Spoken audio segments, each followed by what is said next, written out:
어제 그 직교회 신방을 갔는데 그런 질문이 있었어요. 목사님 왜 620장 찬송가를 아직까지 안 바꾸고 계속 예배 마칠 때 부르시냐. 좀 바꿨으면 좋겠다. 그런 말씀을 하셔서 제가 그동안 마음속에 품고 있었던 것이 정리가 되는 것을 느꼈어요. 무슨 말이냐면 그걸 제가 왜 안 바꾸냐면은 우리 교회를 떠나신 분들 중에 또는 외국 갔다 오신 분들 중에 우리 교회 왔을 때에 그 전에 자기가 불렀던 찬송가가 계속 불려지고 있으면 고향 같은 걸 느끼거든요. 사실 그런 게 있어요. 그래서 제가 그 마지막 찬송은 안 바꾸고 계속 부르는 거고요. 또 예배 시작할 때도 참 부르는 찬송이 있잖아요. 그것도 안 바꾸거든요. 이게 예배 시작할 때하고 마지막 끝날 때 찬송이 똑같은 찬송가가 계속 있으면 뭔가 그 예전 기억이 되살아나는 거죠. 그래서 그걸 안 바꾸고 있고요. 또 여러분 대덕 한빛교회라 그러면 딱 떠오르는 무슨 이미지가 있어야 된다고 생각하거든요. 여러분 뭐라고 생각하세요 그게? 대덕 한빛교회라면 딱 떠오르는 거. 다 다르면 문제가 있는 거죠. 여러분이 대덕 한빛교회라 그러면은 딱 떠오르는 게 있어야 되는 거거든요. 그렇지 않습니까? 여러분 뭐 같아요 그게? 우리 교회 요람을 보면 우리 교회 목적이 있죠. 뭐라고 돼 있어요? 성령이 이끄는 교회예요. 저게 왜 여기 붙어 있겠습니까? 우리 교회를 이미지하는, 우리 교회를 대표하는 앞에 꾸미는 말이 저게 되어 있다고 생각하거든요. 근데 어떤 분이 물어봐요. 왜 문 앞에 들어올 때는 성령이 이끄는인데 여기 뒤에는 이끄시는 데 있냐? 통일해야 되지 않느냐? 요람에도 이끄는으로 되어 있는데 왜 이끄시는이라 그러냐? 그건 제가 내년에 확 다 바꿀 거예요. 왜 그러냐면 이끈다 그러니까 뭔가 성령님을 우리가 도구화하는 것 같아요. 내가 성령님한테 명령을 해서 그분이 나한테 뭔가를 주는 이런 느낌이 있는 거예요. 제가 혼자 막 고민해 보니까 여러분은 고민 안 해봤으니까 못 느꼈겠지만 저는 그렇게 느끼진단 말이에요. 이끄시는 그러면은 성령님을 매우 인격화하는 것 같은 그렇지 않습니까? 우리가 하나님, 예수님 할 때 다 존칭을 쓰잖아요. 근데 성령님은 이끈다 그러면은 이건 좀 뭔가 안 맞잖아요. 예수께서 이끄시고 인도하시고 하나님께서 이끄시고 인도하시고 근데 성령은 이끈다. 뭔가 아닌 것 같거든요. 그래서 이게 성령을 진짜 우리가 인격화 한다면은 이끄시는으로 하는 것이 우리 말이 맞다라고 해서 이거 바꿀 때는 이끄시는으로 바꾼 거예요. 저는 정말 우리 성도들이 우리 대덕 한빛교회를 생각할 때 원로 목사님이 말씀하신 거긴 하지만 이게 우리 교회에 굉장히 중요한 그런 이미지가 되어야 된다고 생각해요. 그래서 대덕 한빛교회 그러면 성령이 이끄시는 교회다. 이게 그냥 자연스럽게 우리 모두가 다 마음으로 공감하는 그런 게 되었으면 좋겠거든요. 그리고 여러분 제가 계속 밀고 있는 거 있잖아요. 제가 와서 계속 밀고 있는 거 뭡니까? 그리스도 완전 충만 일체원의 감사. 이건 우리 일상에서 그리스도로 완전히 충만해서 우리가 하는 모든 일이 좋은 일이든 나쁜 일이든 어쨌거나 다 하나님의 은혜고 하나님을 향한 우리의 감사하는 것을 고백할 수 있는 그리스도의 기도라고 해서 이 중국 수도원에서 나온 그런 기도문입니다. 옛날부터 거의 1500년, 1700년 전부터 계속 우리 성도들이 이 짧은 문구를 통해서 일상에서 그리스도를 경험했던 거거든요. 그래서 이것이 우리 일상에서는 늘 생각날 때마다 여러분이 그리스도 완전 충만, 일전에 감사하는 것을 기도하시면은 진짜 일상에서 그리스도를 경험하는 삶을 살아갈 수 있다는 거예요. 그래서 이 말씀을 드리는 거예요.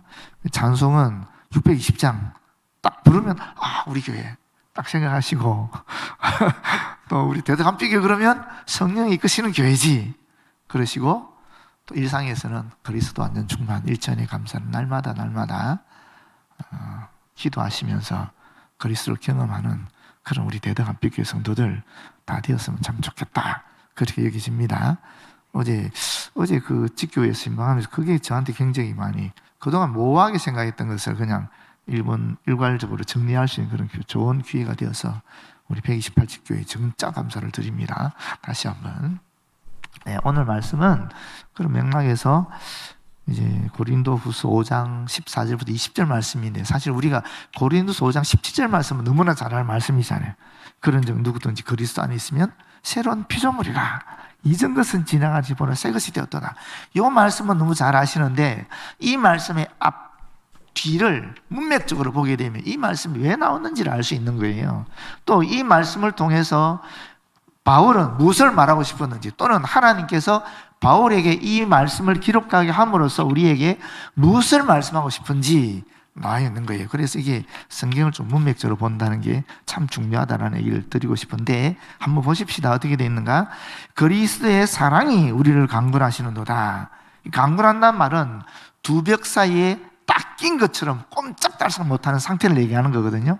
그러니까 주님의 사랑이, 그거는 두 가지로 있습니다. 하나는 뭐냐면 그리스도께서 바울을 향한 사랑으로 볼 수도 있고, 또는 바울이 그리스도를 향한 사랑으로 볼 수도 있어요. 다시 말하면 예수 그리스도가 우리에게 베풀으신 그 사랑으로 볼 수도 있고, 또 우리가 그 그리스도를 향한 그 사랑으로 볼 수 있는데, 이 사랑이 우리를 옴짝달싹 못하게 딱 붙잡아냈다라는 거예요. 그러면서 뭐라 그럽니까? 그 그리스도의 사랑이 뭐냐? 한 사람이 모든 사람을 대신하여 죽었다라는 것입니다. 그리스도의 사랑의 실체는 그 죽음이란 죽음, 십자가의 죽음, 그게 그리스도의 사랑의 실체라는 것입니다. 그 십자가의 사랑이 나를 옴짝달싹 못하게 한다는 거예요. 그 십자가의 사랑 때문에 내가 강권당한다, 이렇게 얘기하고 있는 거죠. 그런데 여기서 한 사람이 죽었는데 모든 사람이 죽은 것이다. 여기도 의미가 있습니다. 이거는 뭐냐면, 그리스도가 죽을 때, 십자가에서 못 박혀 돌아가셨을 때, 그때 우리도 죽은 자로 하나님 앞에서는 여겨졌다라는 거예요. 무슨 말이겠습니까?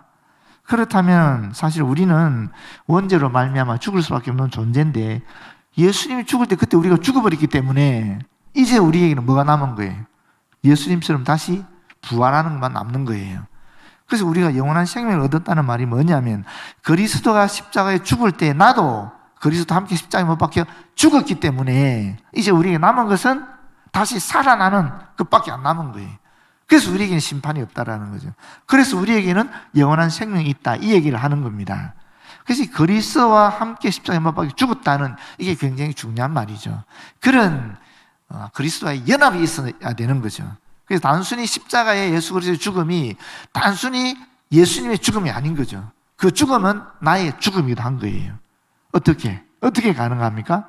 성령의 역사심으로 우리가 믿음으로 고백할 때 그게 가능해지는 거거든요.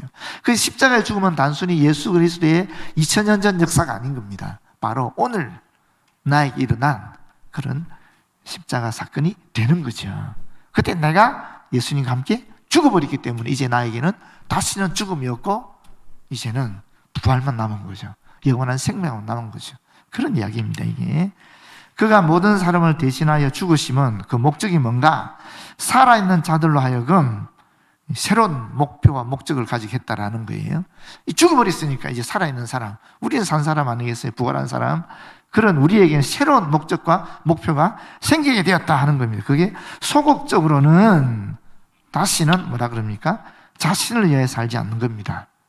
적극적으로는 다시 살아나신 이를 위하여 살게 한다. 다시 말하면 자기 중심적인 삶에서 이제는 그리스도 중심적인 삶으로 전환되었다.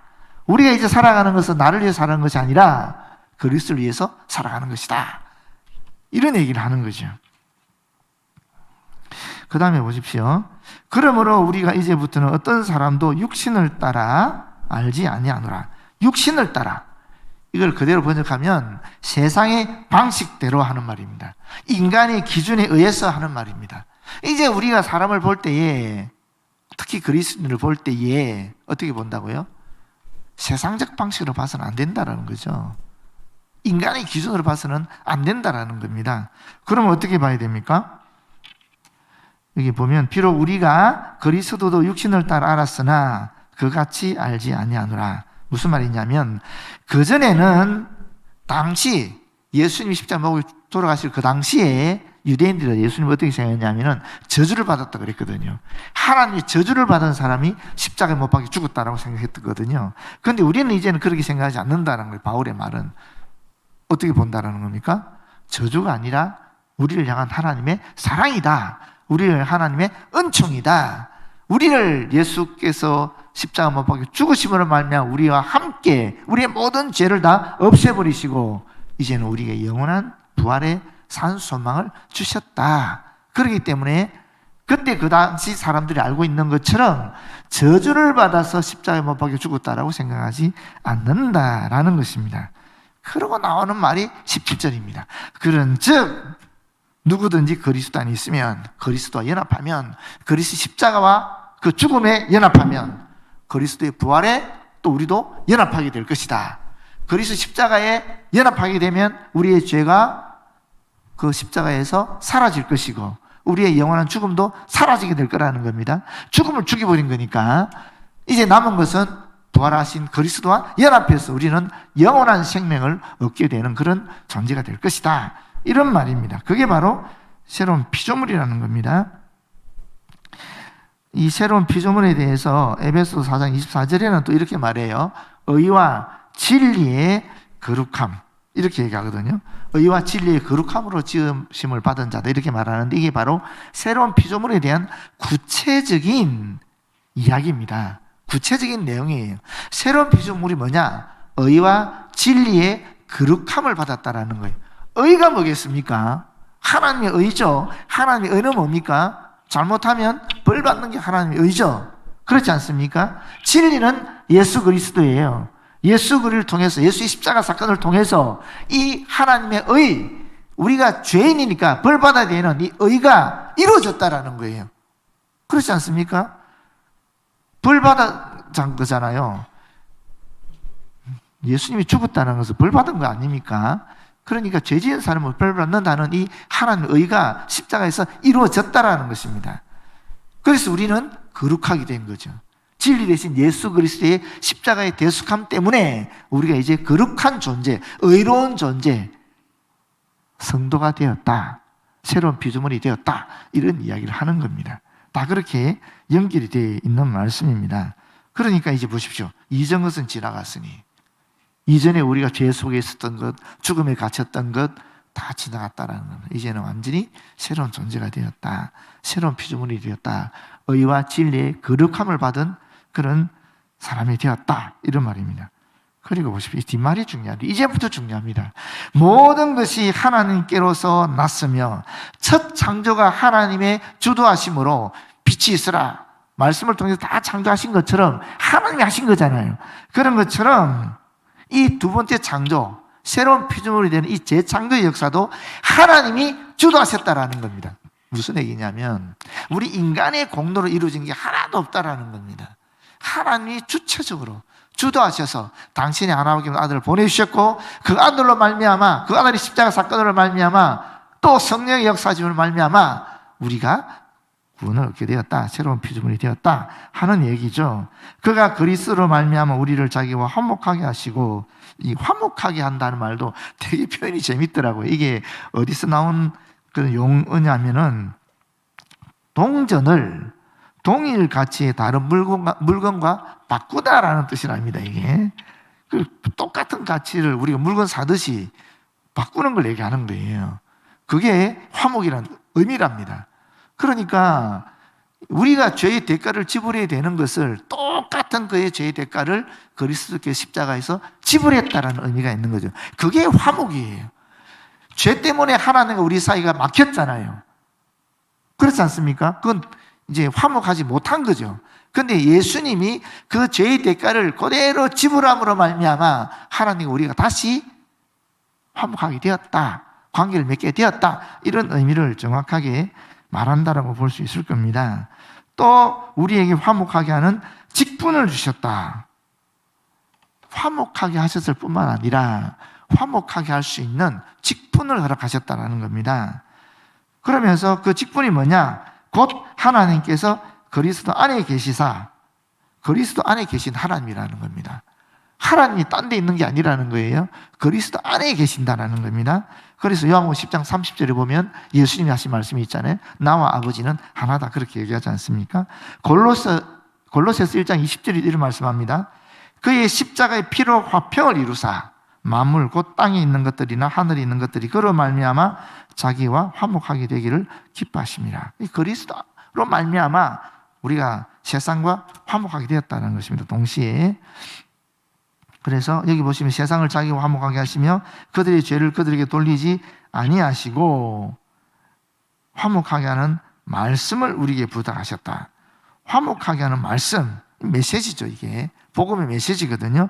하나님께서 죄인이 스스로의 능력으로는 도저히 이 죄의 문제를 해결하지 못하는 것을 알고 계셨기 때문에 당신이 하나밖에 없는 그 아들을 우리에게 보내서 우리의 죄의 문제를 해결해 주셨다. 우리가 그걸 받아들이면 우리는 그리스도와 함께 십자가에 못 박혀 죽게 되고 우리는 영원한 생명을 그리스도와 함께 부활해서 맞이하게 되는, 이게 복음의 메시지 아니겠습니까?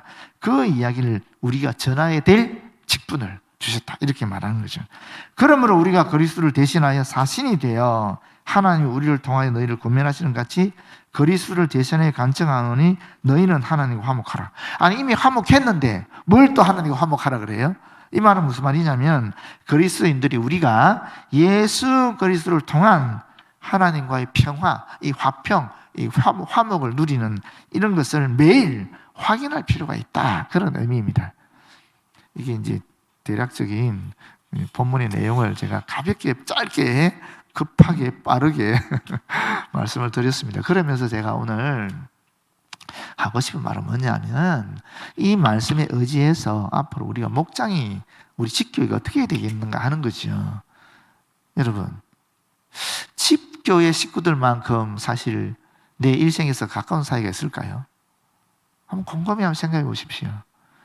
집교회 식구들, 목원들, 그분들만큼 나의 가장 깊은 아픔, 슬픔, 고통, 또 기도의 제목, 또 반면에 기쁨, 감사, 감격, 이런 걸 알 수 있는 분들이 있을까요? 사실 어떻게 생각하면 배우자한테 말 못할 얘기도 그 마음속에 깊은 배우자의 문제를 우리가 끄집어내 놨잖아요. 식구들한테. 그렇지 않습니까? 또 자녀, 내가 우리 애한테 말 못하는 것도 우리 직교회 식구들한테는 끄집어내 놓잖아요. 그러면서 기도해달라고 부탁을 하고 또 격려도 받고 또 지지도 받고 권면도 받고 그러지 않습니까? 한번 곰곰이 생각해 보십시오. 내가 내 부모에게도 말 못하는 것, 내 자녀에게도 말 못하는 것, 내 배우자에게도 말 못하는 내 깊은 속에 있는 이야기들을 정말 편안하게, 어떻게 생각하면 솔직하게 끄집어내놓고 도움을 요청하고 기도해달라고 간청하고 그럴 수 있는 사람이 얼마나 됩니까? 근데 우리는 직교회에서 그게 가능하잖아요. 그러니까 이 사실 직교회라는 것이 엄청 소중한 모임인 거예요. 안 그렇습니까? 어떤 면에 있어서는 우리 부모 형제보다 더, 배우자보다 더 가까운 분들이 바로 이 직교 식구들이 되는 거예요. 그럼 우리가 어떻게 되겠습니까? 직교 식구들을 대할 때에 어떻게 대해야 되겠습니까? 오늘 본문에 나오는 말씀처럼 인간의 기준으로 해서는 안 된다는 거죠. 세상적인 방식으로 대해서는 안 된다라는 겁니다. 어떻게 대하라고요? 예수님처럼 화목하는 직분을 가지고 그렇게 대하라는 거예요. 그리스도의 사랑으로 우리가 서로 화합하고 연합하고 하나 되어서 그렇게 해야 된다는 거예요. 그럴 때에 우리 집교회가 정말 여기서 말씀하시는 그런 이 죄가 사라지고 죽음이 극복이 되는 그런 진짜 화목하는, 화평하는 하나님의 나라가 된다라는 겁니다. 여러분, 이 세상에 우연이 되는 것은 아무것도 없습니다. 다 하나님의 섭리 속에 있고 하나님의 통치 속에 있는 겁니다. 여러분들이 대덕암백교회 성도가 되었고 또 여러분들이 속해 있는 직교회 식구들이 서로 된 이유는 우리 목사들이 한 것 같고 여러분이 자원해서 한 것 같지만 그건 아니라는 거예요. 그 뒤에는 다 하나님께서 하셨다라는 거예요. 모든 것이 하나님께로부터 났다라고 얘기하고 있지 않습니까? 18절에 모든 것이 다 우리 머리털 하나까지 다 헤아리시는 그 하나님의 세밀하신 뜻대로 사실은 이 집교회가 구성이 된 거예요. 거기가 교회입니다. 정말 작은 교회가 되는 거예요. 정말 예수 그리스도를 깊이 만날 수 있고 또 그리스도 안에서 진정한 사랑과 진정한 회복의 역사가 일어날 수 있는, 성령을 체험할 수 있는 가장 좋은 곳이 바로 여러분의 집교회라는 거예요. 그게 하나님께서 가장 강력하게 역사하실 겁니다. 그러니까 여러분의 집교를 소중하게 여기십시오. 정말 소중하게 여기십시오. 정말 하나님 앞에 감사하고 집교에 모일 때마다 기뻐하고 즐거워하고 정말 기도의 제목 있는 분들 진심으로 기도해 주시고 또 내가 정말 꼭 도움을 받아야 될 부분이 있으면 끄집어내놓고 기도 요청을 하십시오. 얼마나 소중하고 귀한 모임인지 모르는데 그 집교회가 살아나야 사실은 내 영이 사는 겁니다. 그 집교회가 살아나야 사실은 우리 기도 제목 응답되면서 우리의 가정이 살아날 수 있는 겁니다. 집교회가 살아나야 비로소 우리 교회가 살아날 수 있는 겁니다. 그래서 오늘 이 말씀을 드리는 겁니다. 여러분, 우리는 그리스도 안에 있습니다. 그리스도 안에 있는 존재들입니다. 그래서 우리는 새로운 피조물이 됐거든요. 새로운 피조물이 됐는데 여전히 세상 속에 갇혀 있어서는 안 되겠죠.